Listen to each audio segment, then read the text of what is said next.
Good evening. This is Kathy L. Murphy, the Pulpwood Queen, reporting from my little cabin in the woods here in East Texas. And I'm very excited tonight for our online International Pulpwood Queens and Timber Guys Book Club meeting to have a new author that has stepped in to fill for this week. He's been on Breathless Bubbles and Books all this week doing our daily blogs. But I first met Mickey when we started our writers club some time back.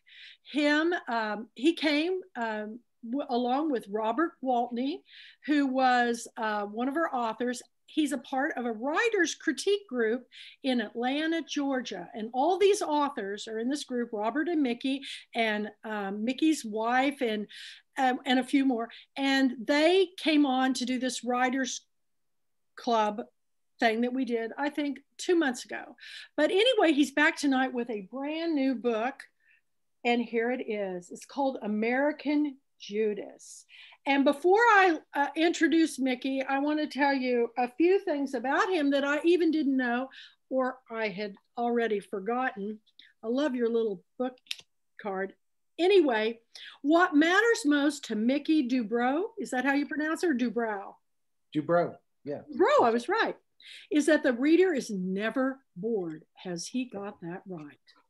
Mickey is passionate about telling stories that offer fresh perspectives while also being entertaining. Does he have that right? And he wants readers to feel excitement, sympathy, amusement, joy, and maybe even a little anxiety when they read his work. In college, he wrote and drew a cartoon strip. You are very talented too. I wanted to tell you that rendering you did on Breathless Bubbles and Books today of your main character was outstanding. I loved it. And before he did this cartoon strip before moving on to work in television for 30 years. But even with his extensive experience and success, he didn't believe he had talent for writing fiction. So he decided to write a novel for the fun of it, and he's been hooked ever since. In American Judas, Mickey explores, among other possibilities, lost faith in America and what this might mean for the freedoms we cherish so much. He holds a BFA from the University of Tennessee in Knoxville. As a freelance writer and producer for television, his clients included CNN, Turner Sal, Cartoon Network Marketing, HGTV, and SRA McGraw-Hill. Wow, wow. I mean, and that cover is outstanding. I love it. And I want to begin with, where does this story come from? I mean, for all of you, you have to read this book because you're going to, first of all, my mouth dropped open so many times. I was just like, I never get a whole lot of surprises in the books I read, but this book is full of them. And I laughed out loud, and sometimes I was shocked, and other times I was going, yes.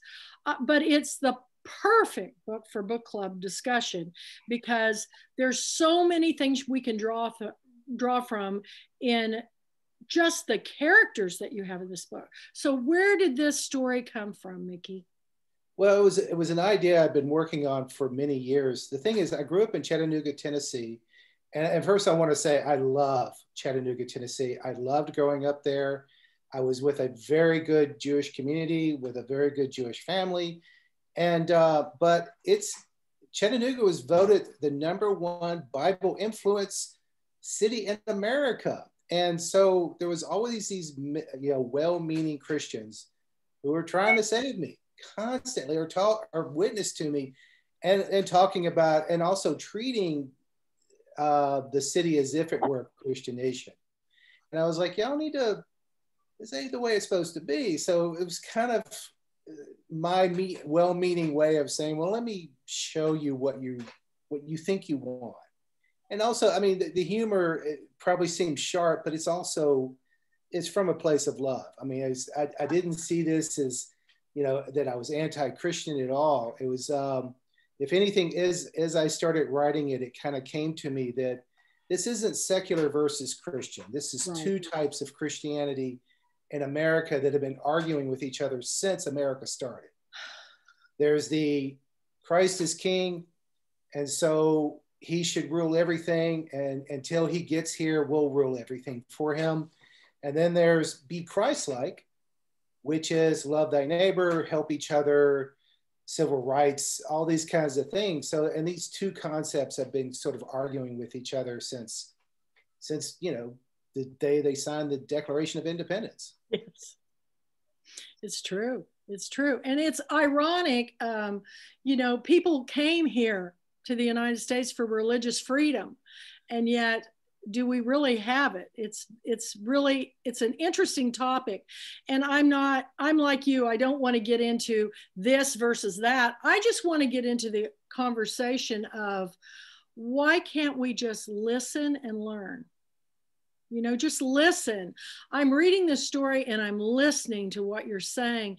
And I realized as I was reading it, I had went through so many emotions, Mickey, so many of like, wow, to, oh my gosh, I never thought of it that way, to, oh, I've seen this happen.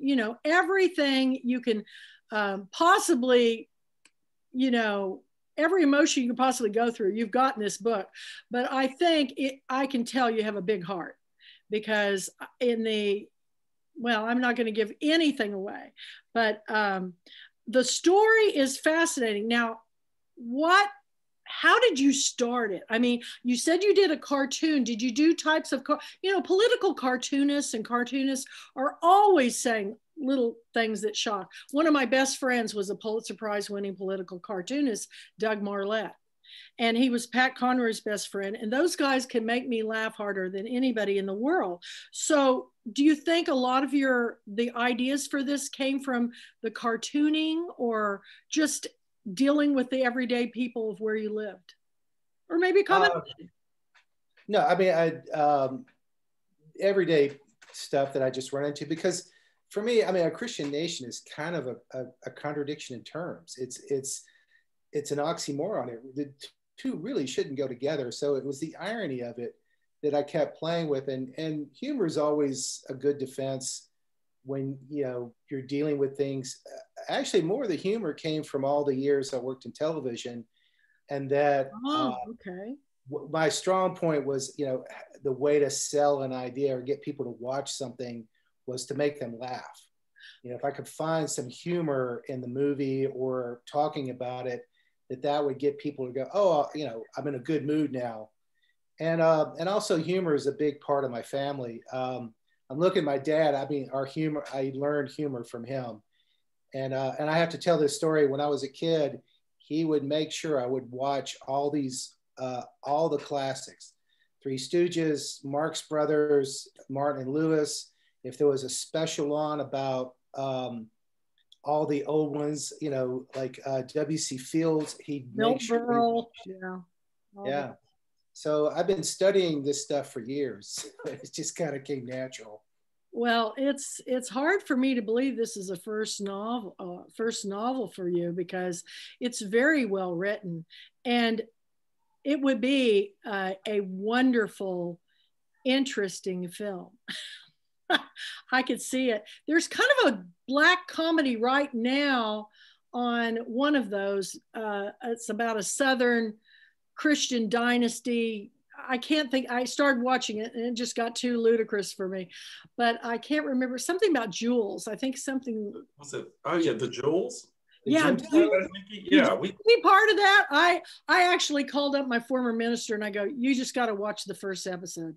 You're not going to believe it. But I also was a book publisher's rep, and I also represented some Christian publishing houses. And I remember that one particular Christian publishing house, I don't even know how to put this. When the sales conferences would be over, they were the biggest party guys I've ever seen in my life. In fact, I think most of them had been married 2 or 3 times, and they were just, on the prowl. And I just go, but, you guys work for, and so, appearances can be really deceiving. People wear a lot of different covers, and belonging to lots of different churches, I found out, some of the worst people I've met in the world were at church. I hate to say that because I love everybody, but anyway, the story is amazing.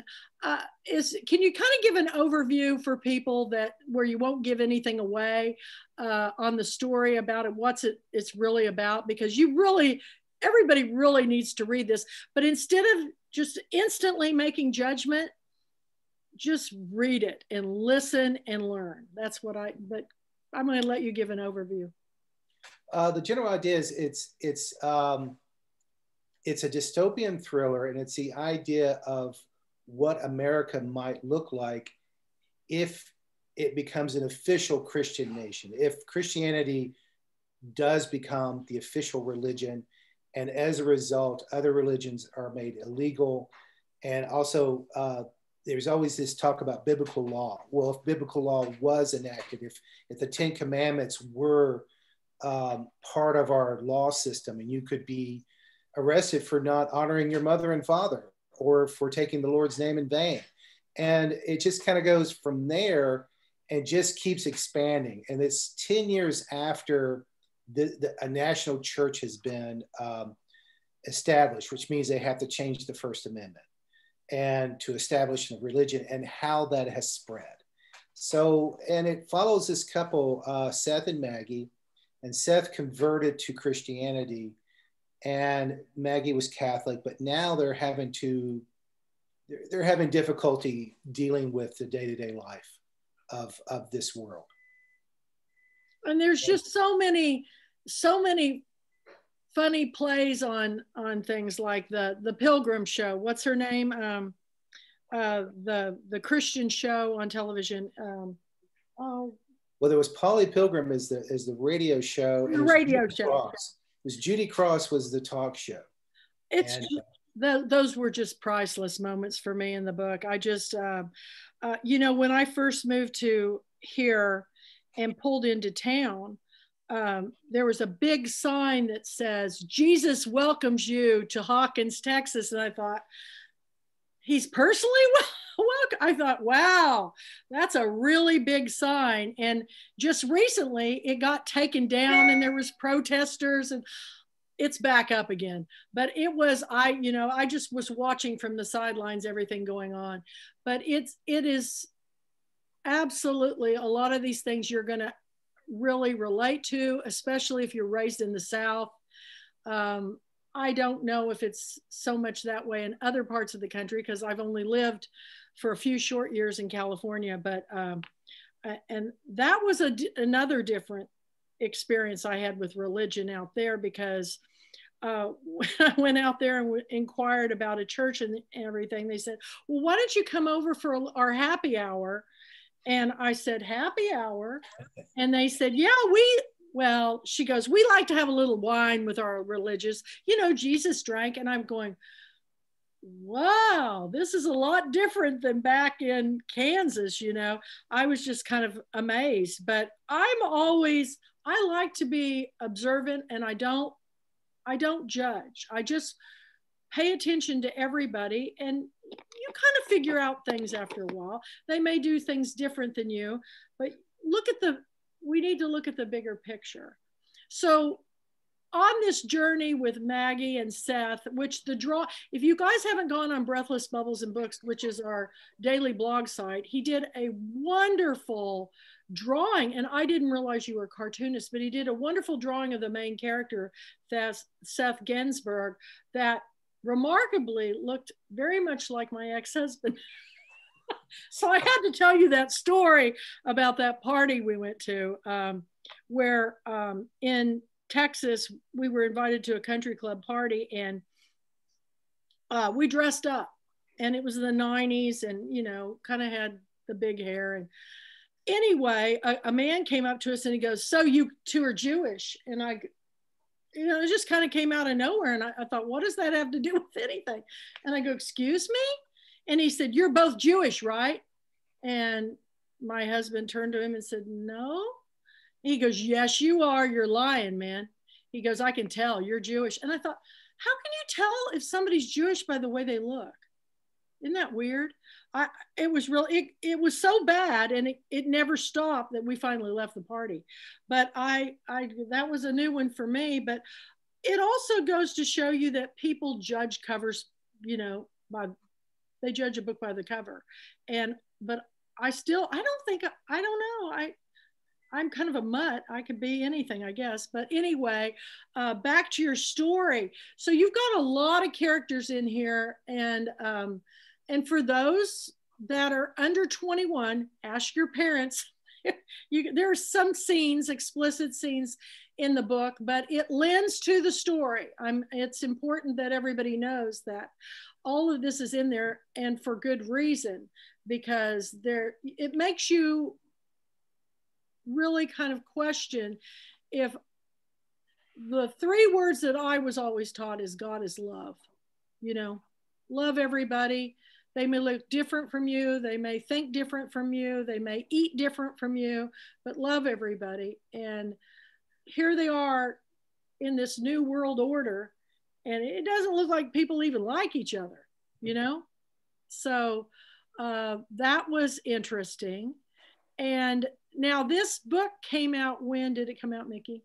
2018. 2018. So as you've been going, well, not since COVID, but if you got around, what has been the reception or the comments or the feedback that you've been getting from the book? Mostly it's been very positive. And what's been interesting at most of the events that I did during the question and answer period afterwards, it kind of became almost like a therapy session. Yeah. Where everybody wanted to discuss their own religious upbringing and how it affected their life. And for a lot of people, it was like, yeah, it was good or bad, and I found that, whether they were, very Christian or not. I mean, I had evangelical Christians come who were very open to the idea and very open to discussing about the different things. And some people who came looking for a fight and then changed their mind once we started talking. So we always had these really interesting discussions about religion and about how it fits into everyone's individual life and what's expected of them. So that was really interesting. There was only a couple of times that I had people who were obviously like, oh, you said, if it even smells like I'm saying something bad about Christianity, then it's anti-Christian and I hate you and you're bad.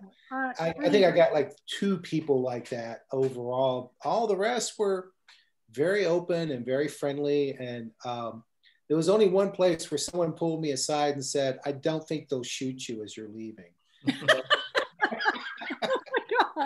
I didn't know where. That was the first event I went to, and it was way up outside of Atlanta near Woodstock, Georgia. And I was like, and it was nighttime when I got done, and I had to go in the dark to my car. I was like, no one seemed to even care. I mean, and nobody. I think they were yanking my chain. I think they were. I think they probably were too. Now you've got some of your family members here, and I would be really curious as to how they were involved in the writing process, if they got to read it during, before, or after, or how'd that go? I told them I was working on it, but they didn't get a chance to see it till it was done. Okay. All right. Well, I know that I sent off my galley to my mother when I wrote my book, because I said, I tried to get her to read it when I was writing it and she wasn't interested. So I sent her the galley and said, well, maybe you'll read it now it's done. I'd love to know what you think, because, I love my family. And I found out pretty quickly because she called my publisher and tried to stop it. Which is another story. So anyway, you didn't feel that. This is Dad here looking at me, and family. Do you have some remarks you'd like to say? You don't have to, but go ahead, Frida. Are you on mute? Yes. Okay, Dad. There you go. There you go. They want me to speak. This is Dad right here. I'm afraid I don't know what he'll twist it into now. Oh no. I love the book. I honestly was turning the pages so fast, mostly because I knew I had to get it done before tonight, but also because it is a real page turner. I mean, I was just like, oh my gosh, what's going to happen next? You know, I could just visualize it being played on, you know, Amazon or Netflix or something. I think it'd be a great movie. We all think it would be a great movie. It would. The movie, yeah. Yeah, we want to see the movie. If they can make a movie out of The Handmaid's Tale, they can make one out of this. Exactly. One. Who would you portray the characters of Maggie and Seth? Any ideas? Who would you portray? I got to translate here. Okay. Who would you portray as the main characters, Maggie and Seth, in Mickey's movie? I think Mickey should play. Yeah. No, Brad and Angelina. What was that? I don't. Brad, my husband, Bob over Angelina here. Jolie, didn't he? Said Brad and Angelina. You guys are I great. haven't kept up with all these new so-called comedians nowadays. I know it. I just. No, it would have to be a serious actor. Yeah. You know, like. So, all right, Bob, they don't have time for you now. Dad's had to, you know, we have to deal with the hearing here. That's okay. I talk pretty loud, so he probably can hear me. But I don't know. Mickey's dad here is 94. He looks pretty good, doesn't he? You look fantastic. No way. He does. You know, he just lost his mother a few weeks back, so it's been a tough time. Oh. Well, Mickey's mother, Dad's wife. Mother, yeah. Oh, I'm sorry. That's all right. Life goes around. We had a bris today for a little newborn. So we got Mickey's got a great nephew. Got a lot going on, Mickey.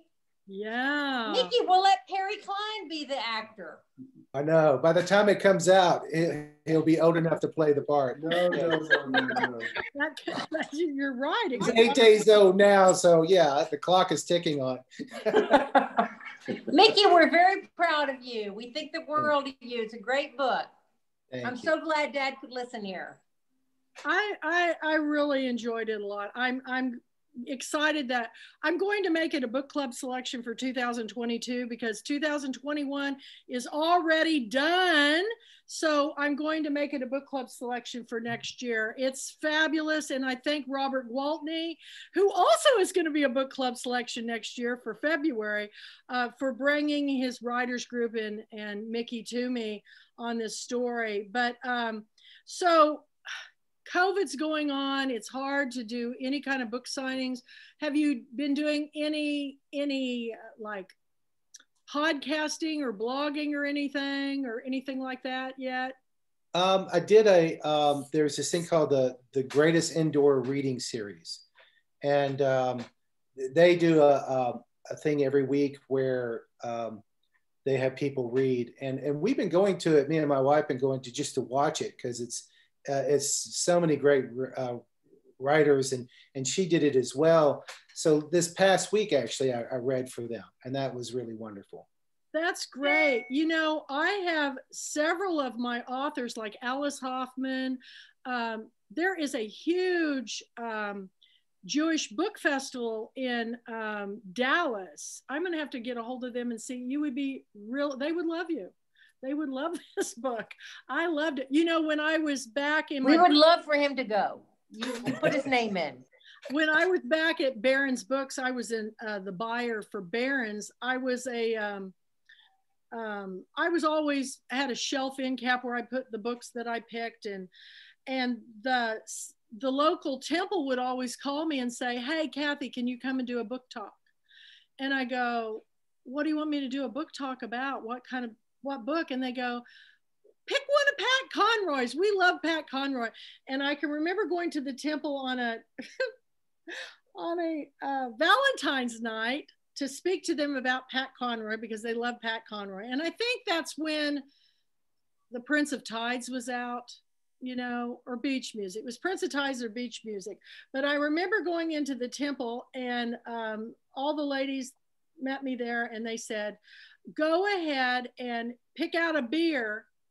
And on the stage in this like fellowship hall type place. They had about 50 different kinds of beers. And I was like, can I just have some water? You know, and they, well, sure you don't want a beer. And I said, yes. And then they had a buffet. And I remember this woman put a half a chicken on my plate. I've never seen so much meat. I said, that's like almost a whole chicken. I had more fun that night with all those. It was couples night. And then they had a gift exchange at the end, and they even gave me a present. But I used to love to go over there and do those programs, and I'd never been, and it was absolutely always fascinating to me. So well, let me think about some places that I used to call on a lot of Jewish bookstores. Like in Tulsa, they have a huge temple there. They have a fabulous bookstore, and when I was a book rep. So there's lots of different places that you can go. But besides that, I mean, there's independent bookstores that are doing online events. So maybe I can help you with some of those too. But in the meantime, the Pulpit Queens will work their magic, and we'll see if we can get this book out there in a big way. But back to the book, if you were going to make some discussion questions for the book, what I do is I've always done that for authors and for myself. What I do is the things I most want to talk about, I make a question up about it. So if you were going to make up a question or two about themes or different things for your book, what would they be? What the hell is wrong with you? No.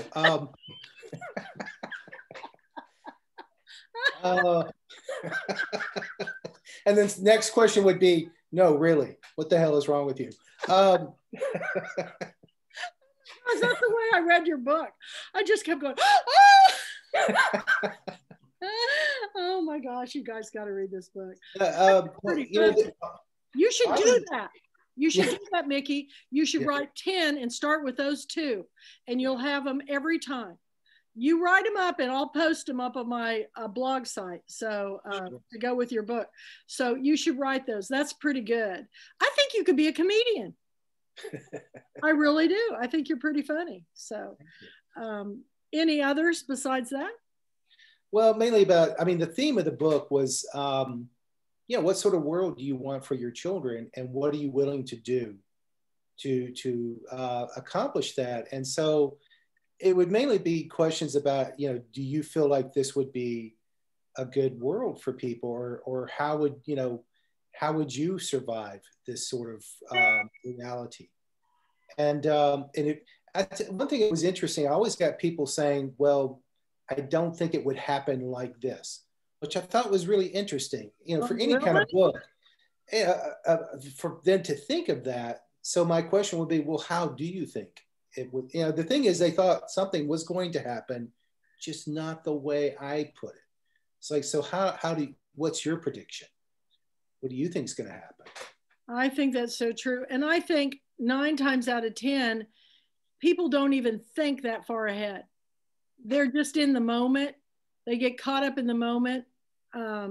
Just like we saw what happened at on the Senate when, up in the Capitol.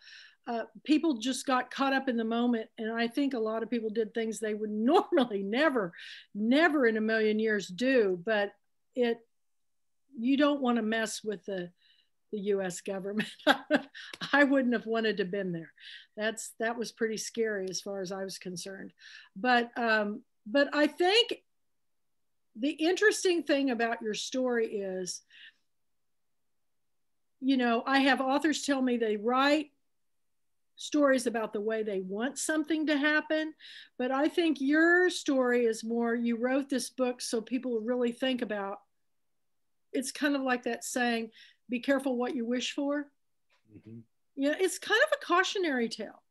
And I think there's many themes that you can just to talk about it, because it's set in this, as far as setting goes, why did you decide to set it in this way? I mean, do you see it as purely a Southern read, or do you think it's good for anybody anywhere? I think it's good for anybody anywhere. I mean, because it's supposed to be a national thing. And because I love The Handmaid's Tale, but when you think about it, it's so extreme, the world that she has created. And I was like, no, it would be creeping in. It would be more bureaucracy. It would be more mundane things. It would creep in on you where all of a sudden you'd wake up one morning and go, where did my freedom go? What the heck happened? So I wanted it to kind of be where it was more, and also how much it was well-meaning. Like we thought we were helping, unintended consequences. So, and that's always fascinated me anyway, about how people make plans and they think they're doing the right thing, but because they don't take an overall perspective, they end up screwing things up or making things bad. So I kept thinking about, well, how would it be? What would this world look like? And what I try to think of is what would be good, not just what would be bad, but what would be some of the positive things. And that's why I said that manufacturing was doing well, because the country was so insular that they weren't going overseas for things. They had to make everything in the country.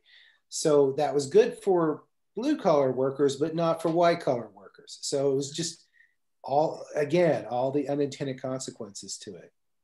And you brought in a little, I found the Peabody Hotel story quite interesting. Claire Fullerton is out in Malibu, but she's a Memphis girl. There's a Peabody Hotel story in here that's quite interesting. But you grew up in Nashville, is that correct? Is that where you grew up? Chattanooga. Yeah, Chattanooga. Okay. So, and why did you decide to put the Peabody in there? I just thought that was pretty funny. Oh, in Memphis. Because when I was creating the senator from Tennessee, it just seemed like that Memphis would be better than Chattanooga. There's a certain kind of southernness to Memphis that. And I've been to the Peabody. I love that place. I do too, with the ducks, it's so much fun. I took the kids there, the whole story. But I don't think we experienced the same roof experience that. Me neither. I just saw the ducks. I didn't see anything else. Yeah, you have to read the book to find out what happens on the roof. Something else. I'm going to tell you. Well, that's why I remember at one point working on it, just about the line, like, it just keeps getting better. That's the way I was going. I would just be going along, and when I'd start to relax a little bit, you'd always, I'm telling you, it's one of I've never read anything quite like it. Now, there was another book. What was that one I talked about earlier? The Lamb of. I think it was just called Lamb. The Lamb. I read that one years ago, and everybody thought that was just terrible. But I read another one, and I'm trying to think about who the author was, and it was a book club selection, where a man decided that he came home and told his wife one day that he was going to live biblically, and he was going to do everything the Bible told him that he was to do. And he's in Central Park. Just terrible. And he sees a prostitute. It's so bad. I don't know where my warped sense of humor is. So he goes and looking for rocks. He's stoner to death. And I'm just going, oh my God. But when you put it in that perspective, it makes you really think about the stories that we read in the Bible. And he literally turned his whole living room into a camp. And this guy, it was hysterical, but it made you, it went to show you that, we're taught to live by the Bible, but that was a different time, a different era. You can't recreate history today. It doesn't fit into but the part where he had to throw rocks at the girl, I was just going, no, he did not. I was just like, they stopped him. Don't worry. They didn't let him throw the rocks. But I was just like, no.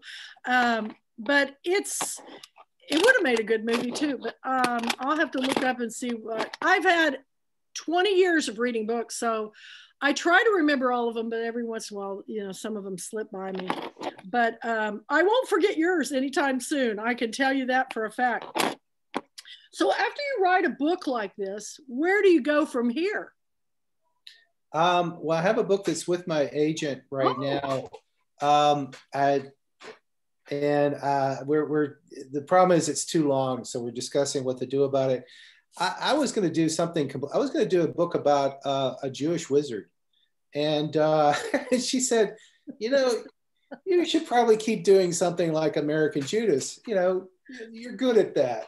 So I did have an idea. It's called Bulletproof, and the idea is that it's a woman who survives a mass shooting, but she's wounded and she's unable to walk, and she becomes a drug addict and homeless, and she just feels like gun culture has ruined her life.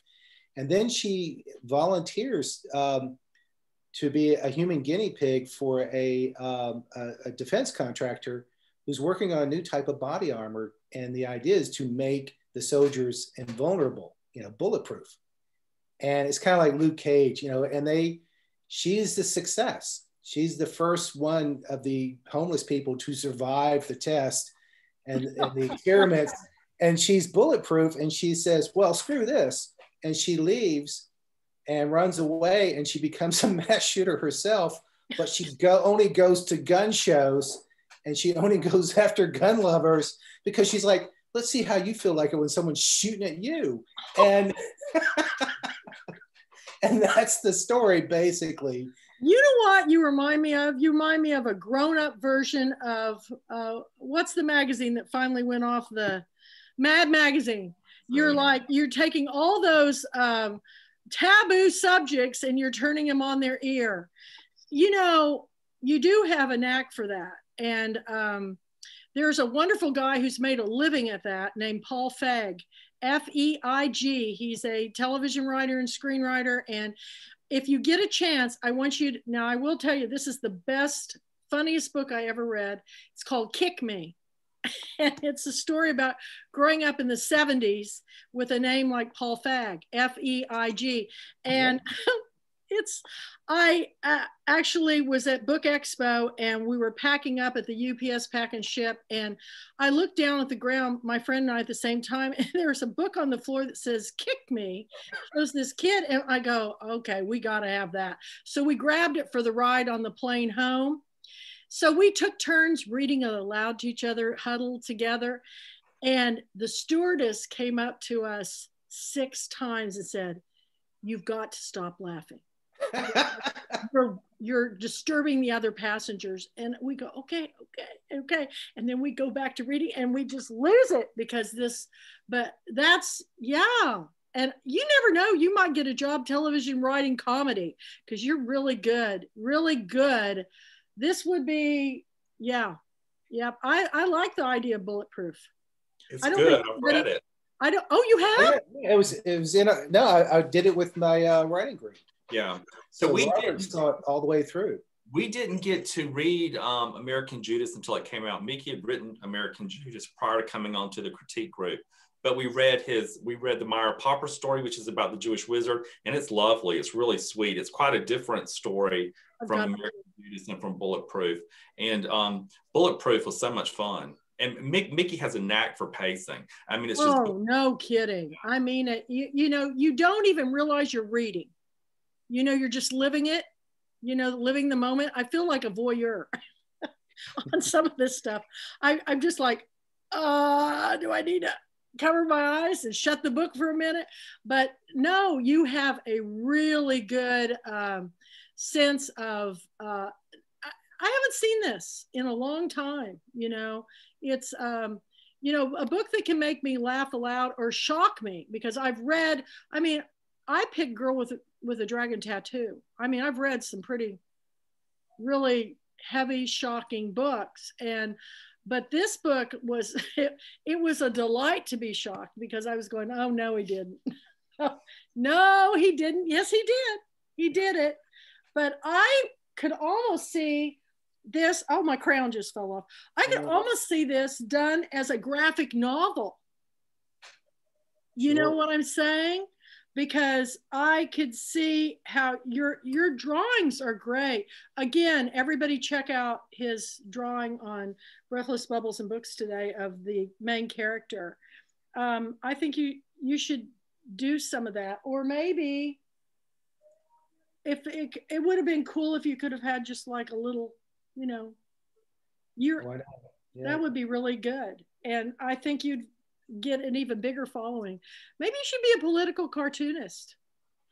I did some political cartoons when I was in college, but I don't know. I mean, that was the thing, is like, you know, I was originally going to be a cartoonist, and but I kept getting involved in longer and longer stories, and found that I didn't mind working on the words as much as the drawings. The drawings took too long. That was the thing. To draw, it takes hours and days. And as much as I love to draw, I found that writing got the idea down quicker, and I could play with it more, and I could keep manipulating the words. So I just fell in love with writing. You're definitely multi-talented. I like the name Bulletproof too. Isn't that a cool name? That's great. And it's done? Did you say it's done too? Well, it's too long. I sent it to my agent, and the first thing she noticed was that it was way too long. Can you break it into 2 books? I need to just, you know, first I'm going to chop it down, and then take it out and see if any publishers want it. Oh, wow. Kathy, Mickey didn't tell you this, but he does this really sweet thing when he's at, well, I think it's sweet. When he goes out to events, book launches and things, he'll actually pick out people in the audience and he'll sketch them quietly. Oh my gosh. I'm going to post that later this week. What a treat for them. What a treat for them. Oh no, they can't know. He doesn't give them. Yeah. No. He's very voyeuristic. Because it's not a portrait, and that's the thing, is they may not even recognize that it's them by the time I'm done with it. It's just something I like to do. I just like to sketch people when I'm at an event, and I never show it to them. The few times I have, people start going, "Oh, you didn't get the nose right." It's like, it's 3 lines. It was like, you know, I was just sketching. I'm just having a nice time. So, but you'll see some of those later this week. I imagine Picasso heard that too. So just hang in there. You're just so multi-talented. It's just amazing. And it hasn't been that long since I met you, but I'm just fascinated by, do you ever draw your cat? Yes. I figured you probably did. That was fun. Well, anything else more you can tell us about him, Robert, that he's not going to share? Tell them your Space Ghost story. Oh, yeah. Tell us the Space Ghost story. So when I worked at Turner Entertainment, the first job I had there was as a freelancer for Cartoon Network promotions. And everywhere I worked was promotions. And later on, I was working at another department, but I was there when they started Space Ghost Coast to Coast, and which was it was supposed to be a talk show with the character, the superhero Space Ghost, interviewing people. And it was real sort of, I don't know, it was a very strange, ridiculous show. But one day I came into my office and there was this sheet of paper there that had been put on everyone's desk. And what it was, they were going to do an episode of Space Ghost where he had call-ins. And they wanted people to dial a number and read the line. And then they would choose, you know, who read the line the best. And they would put that as one of the call-in people. And it was things like, you know, "Hey, Space Ghost, you get a funny nose," or something stupid like that. So I did 2 or 3 of them, and, you know, gave him my name, and then promptly forgot about it because I was busy.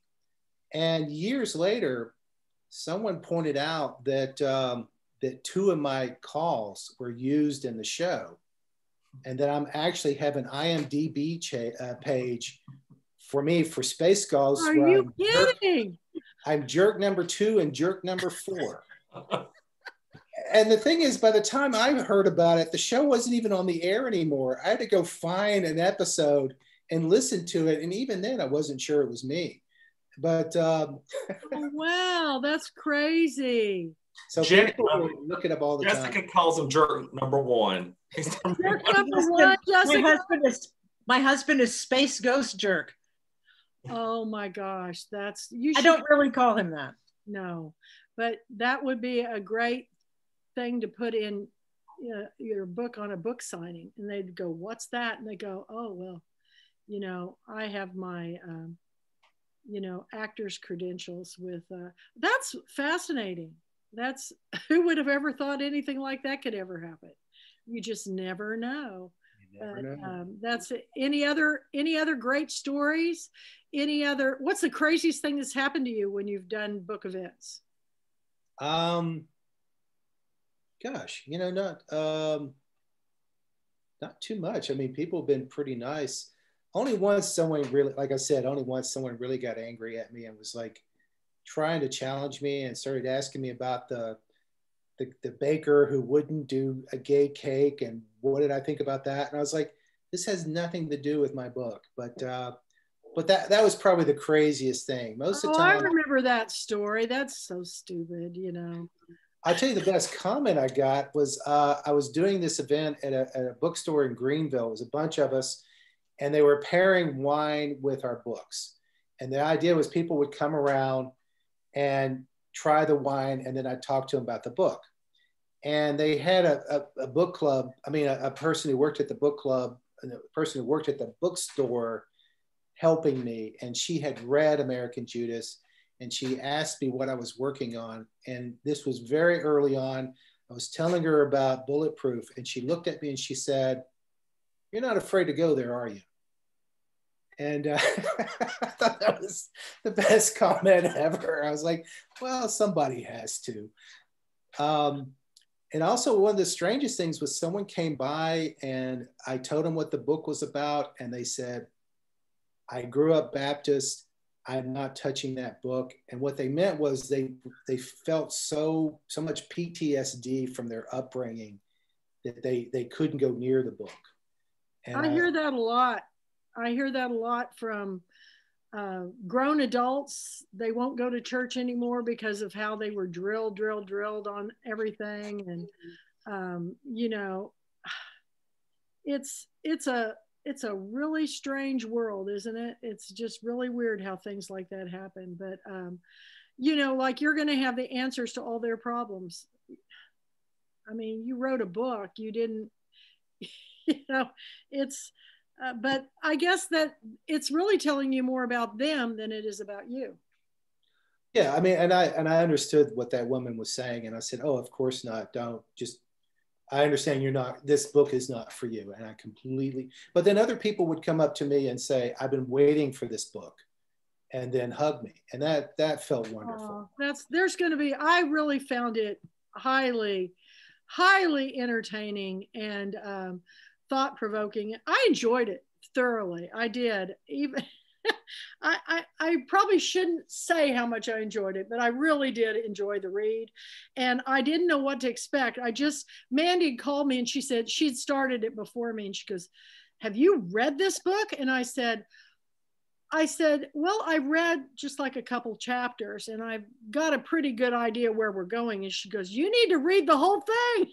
She goes, "I don't know what everybody's going to say." And I go, "Well, actually, if you read the whole book, they're going to get it." But it's just like anything. When people hear about a book and then they say, "Oh, I'm not going to read that because that's about this." You don't know. You've got to read it. And it's different for every person. And some book that's going to work for one. But I like to do stories that haven't been told before. And I have not heard this one. So I really, really enjoyed it. The Bulletproof is, you're saying it's with a publishing house right now, or an agent, or? It's No? just with my agent. And then I know I need to cut it down and then talk to her about which publishers we might send it to, or who she might want to take it to. But it's at that stage where it's just with her. I just finished it, sent it to her, waiting for her feedback. Cool. So it hasn't gone out to anyone yet. Well, you're ahead of the game. You've got an agent. You know, I have people call me every day wanting an agent, and I go, all the agents I know have retired. You know, I don't know. I think it's mostly gone to firms now, you know, who have representatives. I don't know how that exactly works, or people are going on without agents. It's kind of like the wild, wild west right now in publishing. So, you know, we'll see where it all lands when everything comes down and everything.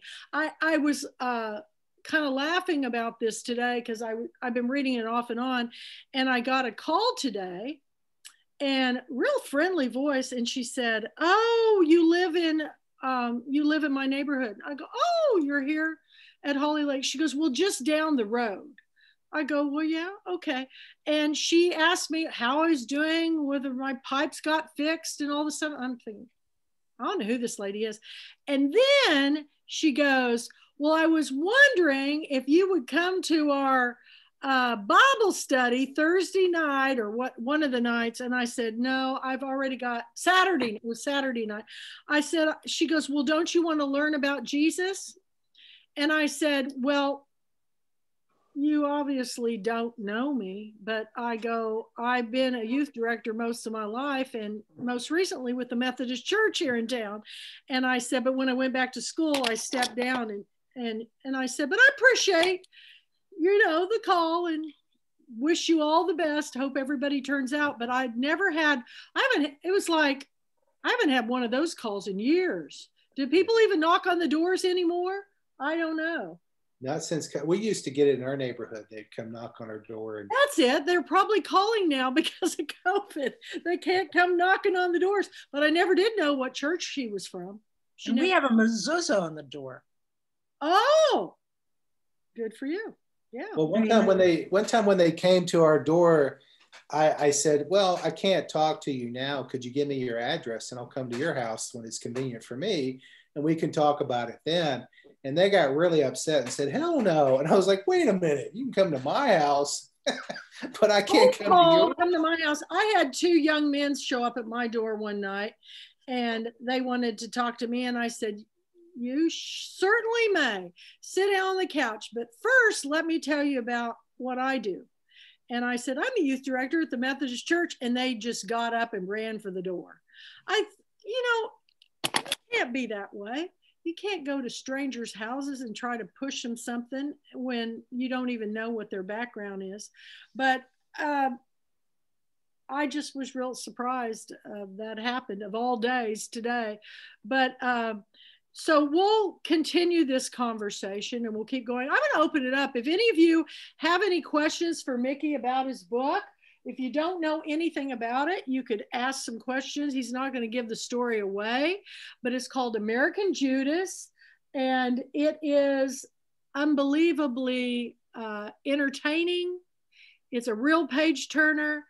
It's about what would happen in the United States if we became where, I guess, our government becomes our church. Yeah. So is there a better way to explain that to those that may have come in late? Yeah. That's pretty good description. It's kind of like the way I look at it is, be careful what you wish for, because, you know, I went to church with a lot of people. They were like, during church, they were as devout as they could be, but the rest of the week they were doing whatever they wanted to do. But when it came to Sunday, it was like, you know, that it was always funny to me. I go, you either one way or the other. But I think you told the story very well. The producer keep doing that. It was very good. So anybody else have any comments about it? You don't want to, family, you want to chirp in on anything? Yeah. My name is Bob. I'm here with Mickey's dad and sister. And I just wanted to say, Mickey's really multi-talented. And I would not be surprised to, hear about him writing a book about vampires or werewolves. Who knows? Love you, Mickey. Well, a Jewish vampire. We had a guy that wrote, Grady Hendrix, he wrote a book. It was the Southern Book Club's guide to vampire hunting. And I got, this was given to me by Jonathan Hote of the Pat Conroy Center and signed to me. I thought, what is this? It was like, his book was like yours. I could not put it down. And it was like something I'd never read before. But I love how people's minds think. I mean, how do you get to these places? What imaginations that you have? And, you know, you just, and the way you named everything. You know, you had, I can't think of one thing in particular, but just like the television, the radio show, the different things they were a part of, you had these wonderful names for it. And I would just get tickled. I mean, just The Pilgrim cracked me up. But you guys, you have to read it. American. I have to tell you I have to tell you the hardest thing to name in the entire book was that there was a character, Bobby Sue Sunshine. Yes. And she was a singer and she was popular and she needed a hit. She needed a hit song.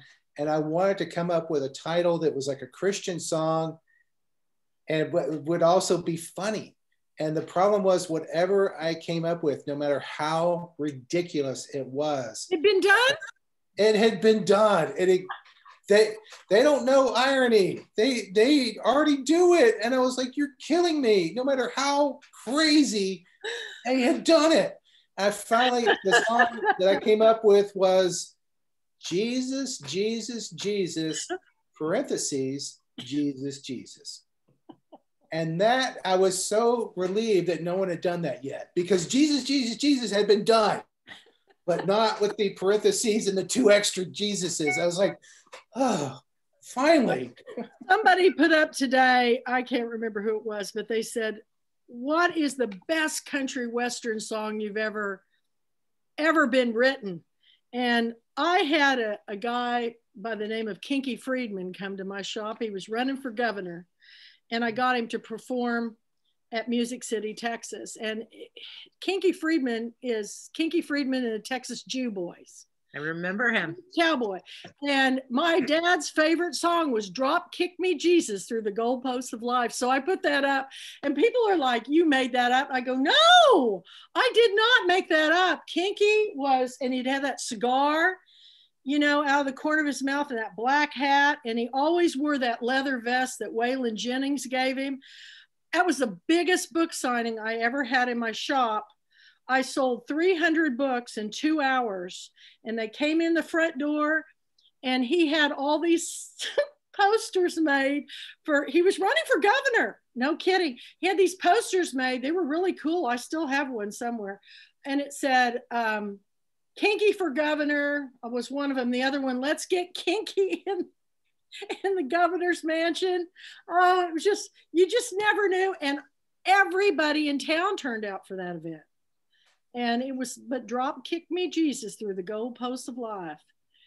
So yeah, I can see Jesus, Jesus, Jesus, and then Jesus, Jesus. So you need to get somebody to write that song for you so you can have somebody open your show with somebody playing it. Robert, you're a band director. Can you come up with some? Well, I'm sure that the group could on the sofa, you know, during our critique group, probably we could round robin it.